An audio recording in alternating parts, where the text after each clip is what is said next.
শহরে ঘুরে বেড়াচ্ছে এক ভয়ঙ্কর সাইকো কিলার, যে কিনা শুধু সুন্দর সুন্দর মেয়েদের কিডন্যাপ করে আর তারপর তাদের দেহ টুকরো টুকরো করে ফেলে দেয়। কিন্তু সে একদিন ভুল করে কিম সু হিউন নামের ন্যাশনাল ইন্টেলিজেন্সের একজন দক্ষ এজেন্টের ওয়াইফকে মেরে ফেলে। ভাই রে ভাই, এরপর যা শুরু হয় সেটা আর চোর পুলিশের মিশন থাকে না, এটা হয়ে ওঠে এক অতি ভয়ঙ্কর প্রতিশোধের লড়াই। প্রতিশোধের আগুন যখন দুই পক্ষকে জ্বালিয়ে ছারখার করে দেয়, তখন দিন শেষে শুধু হাহাকারই বাকি থাকে। কিম সু হিউন কি সত্যি পেরেছিল তার প্রতিশোধ নিতে?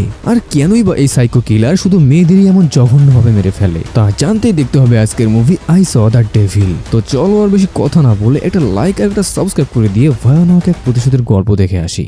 মুভির শুরুতে আমরা এক শীতের রাতের কুয়াশায় ঢাকা নির্জন হাইওয়েতে একটা গাড়ি দেখতে পাই। গাড়িতে জুন নামের এক তরুণী তার বর কিমসুর সাথে কথা বলছিল। সে ন্যাশনাল ইন্টেলিজেন্স সার্ভিসের একজন দক্ষ এজেন্ট। হঠাৎ এক বিকট শব্দে গাড়ির চাকা পাংচার হয়ে যায়। জনমানবহীন এই রাস্তায় জুন একা ভয়ে কুঁকড়ে গিয়েছিল। কিমসু তখন তাকে ফোনে সাহস দিয়ে বলে সে যেন কিছুতেই গাড়ি থেকে না নামে। ঠিক তখনই অন্ধকারের বুক চিরে এক জোড়া হেডলাইটের আলো দেখা যায়। একটা পুরনো স্কুল ভ্যান এসে থামে জুনের গাড়ির পাশে, আর সেই ভ্যান থেকে নেমে আসে এক অদ্ভুত লোক। মুখে তার কোনো ইমোশন নেই, কিন্তু আচরণ প্রথমে স্বাভাবিকই মনে হচ্ছিল। সে জিজ্ঞেস করে কি হয়েছে। জুন জানায় যে তার টায়ার পাঞ্চার হয়ে গেছে, তবে সে ইতিমধ্যে টো সার্ভিসে ফোন দিয়ে দিয়েছে। লোকটা বলে বাইরে যা বরফ পড়েছে, ওদের আসতে অনেক দেরি হবে। ফোনের ওপাশ থেকে কিমসু সবই শুনছিল। তার মনের ভেতরটা মুহূর্তেই কু ডাকতে শুরু করে। সে ফিসফিস করে বলে লোকটাকে যেন সে চলে যেতে বলে, আর কিছুতেই সে যেন গাড়ি থেকে না নামে, সে এখনই আসছে। কিন্তু লোকটা ছিল নাসরবান্দা। সে রীতিমতো জোর করে তার চাকা চেক করতে শুরু করে। কিছুক্ষণ পর সে উঠে এসে জিওনের দিকে এক দৃষ্টিতে তাকিয়ে থাকে, তারপর কোনো কথা না বলে নিজের ভ্যানের দিকে যেতে থাকে। জুন ভাবে বিপদ হয়তো কেটে গেছে, কিন্তু না, লোকটা কেন জানি তার গাড়ি স্টার্ট দিচ্ছে না। সে যখন ফোনটা কেটে দিয়ে নিজের গাড়ি স্টার্ট দিতেই যাবে, ঠিক তখনই সেই দানবটা কোনো কথা ছাড়াই একটা হাতুড়ি দিয়ে সে তার গাড়ির জানালার কাঁচ ভেঙে ভেতরে ঢুকে পড়ে। জিওন চিৎকার করারও সুযোগ পায় না। লোকটা তাকে টেনে হিঁচড়ে নিয়ে মাথায় একের পর আঘাত করে অজ্ঞান করে ফেলে। যখন জিওনের জ্ঞান ফিরে আসে, সে দেখে একটা অন্ধকার বিভৎস করে সে পড়ে আছে। সামনে সেই লোকটা তার হাতে ধারালো অস্ত্র নিয়ে সে তার দিকে চেয়ে আছে। জুন বুঝতে পারে তার সময় শেষ। সে কাঁদতে কাঁদতে মিনতি করে বলে দয়া করে আমাকে মেরো না, আমি প্রেগনেন্ট। কিন্তু সেই সাইকো কিলারের হৃদয়ে দয়া বলে কিছুই নেই। সে শুধু এক পৈশাচিক হাসি দেয় আর খুবই নৃশংসভাবে জিওনকে একের পর এক কোপ দিয়ে টুকরো টুকরো করে ফেলে। কয়েকদিন পর সেই হাইওয়ের পাশে এক নদীতে জিওনের মাথা খুঁজে পাওয়া যায়। জিওনের বাবা নিজেই একজন 30 বছরের অভিজ্ঞ ডিটেকটিভ। সে সারা জীবন অপরাধীদের ধরে বেরিয়েছে, কিন্তু আজ সে নিজের মেয়েকেই বাঁচাতে পারেনি। এই ব্যর্থতা তাকে একেবারে ভিতর থেকে ভেঙে দেয়। কিমসু সেখানে এসে তার ওয়াইফের এমন বিভৎস অবস্থা দেখে তার বুকের ভেতরটা জ্বলে পুড়ে ছারখার হয়ে যায়। সে এতটাই শক খেয়েছে যে সে কাঁদতে পর্যন্ত পারছিল না। কিন্তু তার এই নির্বাক চোখের দিকে তাকালে বোঝা যায় সে কি ভয়ঙ্কর প্রতিশোধ নিতে চলেছে। সে এমনিতেও কোনো সাধারণ কেউ নয়। সে ন্যাশনাল ইন্টেলিজেন্স সার্ভিসের একজন দুর্ধর্ষ এজেন্ট। তার এক কলিগ তাকে গোপনে একটা ছোট জিপিএস ক্যাপসুল এনে দেয়। আসলে কিমসু সিদ্ধান্ত নিয়ে ফেলেছে যে সে খুনিকে পুলিশে দেবে না, বরং পৃথিবীতেই তাকে নরক দেখাবে। জিওনের বাবার কাছ থেকে 4 জন সন্দেহভাজন খুনিদের লিস্ট নিয়ে কিমসু মাঠে নামে। সে একে একে দুজনকে ধরে পশুর মতো টর্চার করতে থাকে, কিন্তু তারা সেই আসল খুনি ছিল না। উল্টো তারা ভয় পেয়ে তাদের অন্য শব্দ স্বীকার করে পুলিশের কাছে স্যালেন্ডার করে। এদিকে কিমসু খুঁজতে খুঁজতে 3 নম্বর খুনি বাড়িতে এসে পৌঁছায়। সেখানে সে খুনিকে না পেলেও তার ছেলেকে পায়। আর ছেলের দেওয়া ঠিকানা ধরে যখন কিমসু সেই সাইকো কিলারের আস্থানে পৌঁছায়, তখন তার পায়ের নিচ থেকে মাটি সরে যায়। সেই দেখে ড্রয়ার ভর্তি মেয়েদের ব্যবহার করা বিভিন্ন জিনিস আর জুতো। আবার সেই বাড়ির পিছন দিক গিয়ে সে দেখে এটা তো একটা কসাইখানা, আর সেখানে সে একটি আংটি খুঁজে পায়। এটা সেই আংটি যেটা সে কিছুদিন আগেই জীবনকে পরিয়ে দিয়েছিল। আংটিটা হাতে নিয়েই কিমসু আর নিজেকে ধরে রাখতে পারে না। তার চিৎকার আর কান্নায় সেই অন্ধকার ঘর কেঁপে ওঠে। সে অবশেষে তার শিকারকে পেয়ে গেছে। ভাই রে ভাই, একটা জীবিত মানুষকে যে কি পরিমাণের শাস্তি দেয়া যায় সেটাই এখন দেখতে পাবে। এদিকে আমরা জ্যাঙ্ক মানে সেই ভয়ানক সাইকো কিলারকে দেখতে পাই। তার পুরো জীবনটাই যেন এক বিকৃত আনন্দে ভরা। সবার চোখের আড়ালে লুকিয়ে থাকা এক সাক্ষাৎ পিশাচ, কিন্তু সে তখনও জানে না তার জন্য সামনে কি অপেক্ষা করছে। আসলে এই জ্যাঙ্ক দিনের বেলা একটা স্কুল ভ্যান চালায়, আর রাত হলে সেই শহরে নেমে পড়ে তার শিকার খুঁজতে। যাই হোক, আজ ভ্যানে একদল স্কুল পড়ুয়া মেয়েদের নিয়ে যাওয়ার সময় তার লোলুপ দৃষ্টি পড়ে একটি মেয়ের ওপর। এর আগেও সে অনেককে শেষ করেছে, আর আজ তার টার্গেট এই মেয়েটি। রাত নামতেই জ্যাং তার আসল রূপে ফিরে আসে। সে ওই মেয়েটিকে কিডন্যাপ করে নিজের সেই কসাইখানে নিয়ে আসে। সেখানে মেয়েটির উপর যখন সে পাশবিক অত্যাচার করার প্রস্তুতি নিচ্ছিল, ঠিক তখনই অন্ধকারের ভেতর থেকে কেউ একজন জ্যাং বলে ডাক দেয়। জ্যাং চমকে উঠে লাইট জ্বালাতেই দেখে সামনে কিমসু দাঁড়িয়ে আছে। জ্যাং তার ছেলের হাসি দিয়ে বলে বলে, তুই কি পুলিশ নাকি? কোরিয়ান পুলিশ এত তাড়াতাড়ি আমাকে চিনে ফেললো? এই কথা শেষ হতে না হতে জ্যাং তার হাতে থাকা একটা ধারালো দা নিয়ে কিমসুকে আক্রমণ করতে যায়। কিন্তু কিমসুও কোনো সাধারণ কেউ নয়, সে এক জীবন্ত নিউক্লিয়ার বোম। চোখের পলকে সে জ্যাংকে পশুর মতো মারতে শুরু করে। এক পর্যায়ে কিমসু একটা প্লাস্টিকের পলিথিন দিয়ে জ্যাংকের মুখ এমন ভাবে পেঁচিয়ে ধরে যে তার দম বন্ধ হয়ে আসতে থাকে। যখন জ্যাং মৃত্যুর ঠিক আগ মুহূর্তে তখনই কিমসু তাকে ছেড়ে দেয় আর পাশে পড়ে থেকে এক বিশাল পাথর তুলে নিয়ে জ্যাংকের মাথা ঘুরিয়ে দিতে চেয়েও থেমে যায়, কারণ সে চায় না এই নরপিশাচ এত সহজে মরে যাক। জ্যাং তখন আধমরা হয়ে পড়ে আছে। কিমসু তার এক হাত ভেঙে দিয়ে পকেট থেকে সে জিপিএস ক্যাপসুলটা বের করে জ্যাংকের গলার ভেতরে ঢুকিয়ে দেয়। জ্যাংয়ের তখনও হুঁশ নেই, সে টেরি পেল না তার শরীরের ভেতর এক অদৃশ্য জাসুস ঢুকে গেছে। এরপর কিমসু মেয়েটিকে উদ্ধার করে সেখান থেকে চলে যায়। কিছুক্ষণ পর জ্যাংয়ের জ্ঞান ফিরলে সে পাশে একটা খাম খুঁজে পায় যাতে অনেকগুলো টাকা রাখা ছিল। সে হো হো করে হাসতে থাকে আর ভাবে লোকটা কি পাগল নাকি, সে তাকে মারলো আবার টাকাও দিয়ে গেল। এরপর সে সোজা হাইওয়েতে গিয়ে একটা ট্যাক্সি থামায়। ওদিকে কিমসু তার মোবাইলের স্ক্রিনে স্পষ্ট দেখতে পাচ্ছে জ্যাং কোথায় যাচ্ছে। এদিকে সেই ট্যাক্সিতে থাকা দুই লোকও ছিল জ্যাংয়ের মতোই অপরাধী। তারা জ্যাংকে মারার আগে জ্যাং উল্টো তাদের দুজনকেই খুবই জঘন্যভাবে মেরে ফেলে। ভাই রে ভাই, এ কেমন পৈশাচিকতা। যাই হোক, সে মুহূর্তেই তাদের মেরে ট্যাক্সির ডিকি খোলে আর খুলতেই সে দেখে সেখানে আগে থেকে একটা লাশ পড়ে আছে।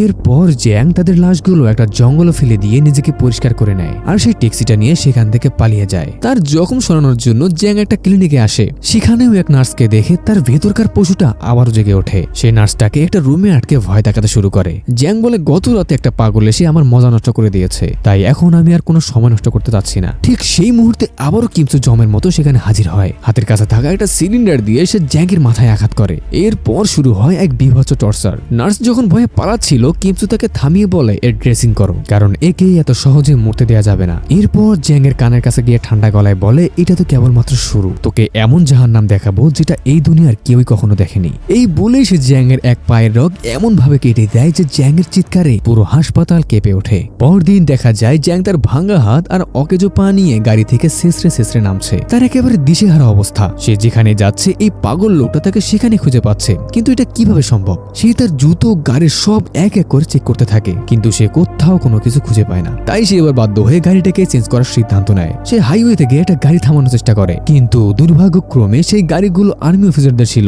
তাই সে কিছু না বলে সেখান থেকে পিছিয়ে আসে। এদিকে কিমসুকে তার শ্বশুর ফোন করে বলে, অনেক হয়েছে, এবার থামো, পুলিশকে নিজের কাজ করতে দাও, নয়তো সেই ভয়ঙ্কর সাইকো কিলার তোমারই ক্ষতি করে দিতে পারে। কিন্তু কিমসুর বুকে তখনও প্রতিশোধের আগুন দাউ দাউ করে জ্বলছিল। আসলে সে চায় না এই সাইকোকে সে এত সহজে ছেড়ে দিক। সে চায় জ্যাং সেই প্রতিটি যন্ত্রণার স্বাদ পাক যা সে অন্যদেরকে দিয়েছে। ওদিকে জ্যাং পালিয়ে গিয়ে তার দুই বন্ধুর পুরনো এক বাড়িতে গিয়ে ওঠে। এরা দুজনেই স্বামী স্ত্রী ছিল, আর জ্যাং এর মতোই এরাও এক একজন নরখাদক। জ্যাং আসলে এতদিন মেয়েদের মেরে তাদের মাংস এদেরকে সাপ্লাই দিত। রাতে খাবারের টেবিলে জ্যাং তাদের সব খুলে বলে যে কিভাবে তার থেকেও এক বড় সাইকো তাকে বারবার ধরছে আর টর্চার করে ছেড়ে দিচ্ছে।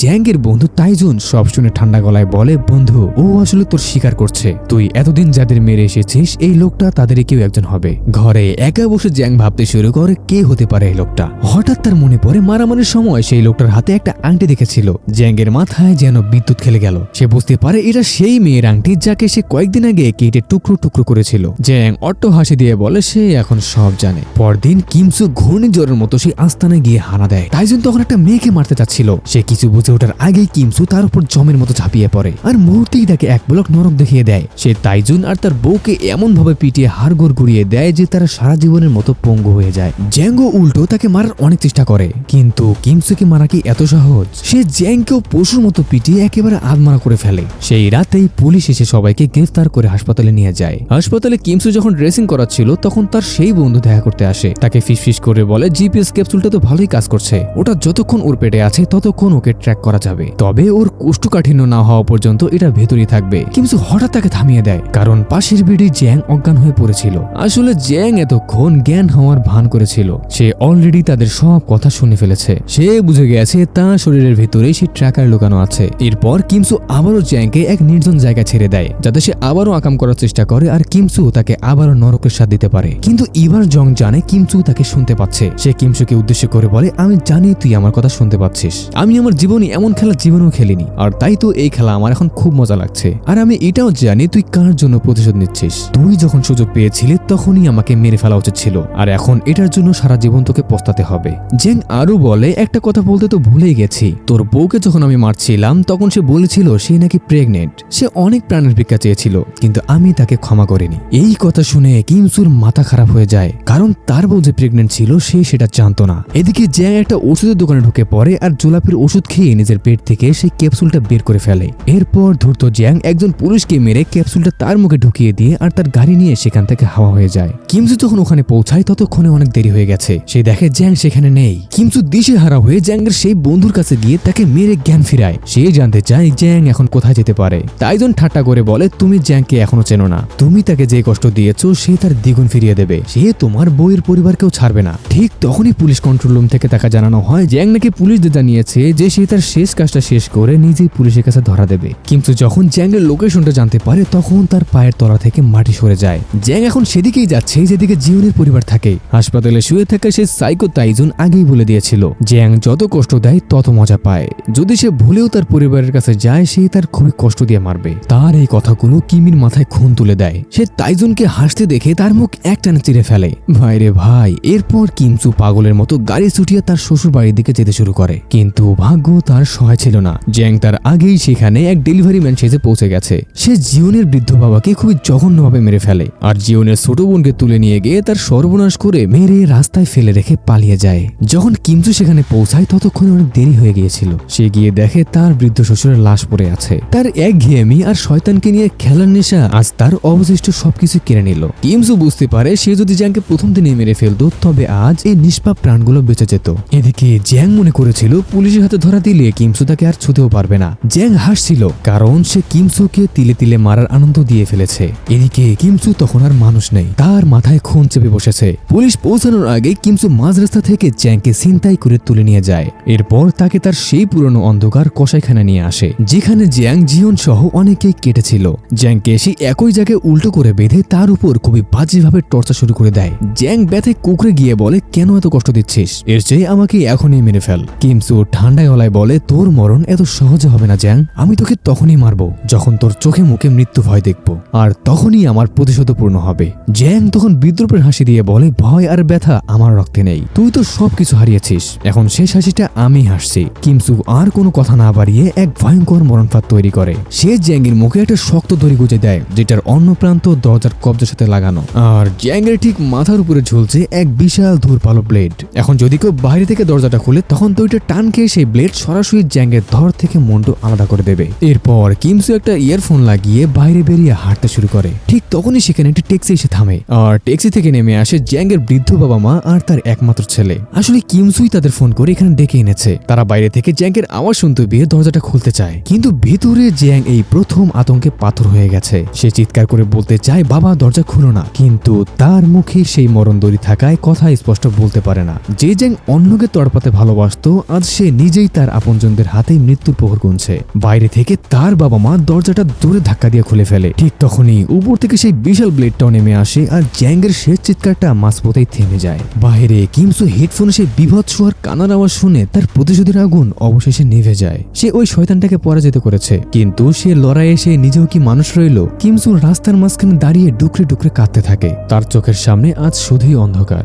2010 সালে মুক্তি পাওয়া এই মুভিটি প্রমাণ করে যে অন্ধ প্রতিশোধ মানুষকে শুধু তৃপ্তিই দেয় না, বরং একেবারে নিঃস্ব করে দেয়। শয়তানটাকে মারতে গিয়ে কিমসু নিজেই আরেকজন শয়তানে পরিণত হয়ে গেছে, আর তাই এই মুভির নাম আই সো দ্য ডেভিল। তো গাইস, এই ছিল আমাদের আজকের ভিডিও কেমন লাগলো অবশ্যই কমেন্ট করে জানাতে ভুলো না। আর হ্যাঁ, নতুন হয়ে থাকলে অবশ্যই চ্যানেলটিকে সাবস্ক্রাইব করে দেবে, কারণ সামনে এমন আরো দুর্ধর্ষ অ্যাকশন থ্রিলার এক্সপ্লেন আসতে চলেছে। তো দেখা হচ্ছে সেখানেই। ততক্ষণ পর্যন্ত ভালো থেকো, সুস্থ থেকো।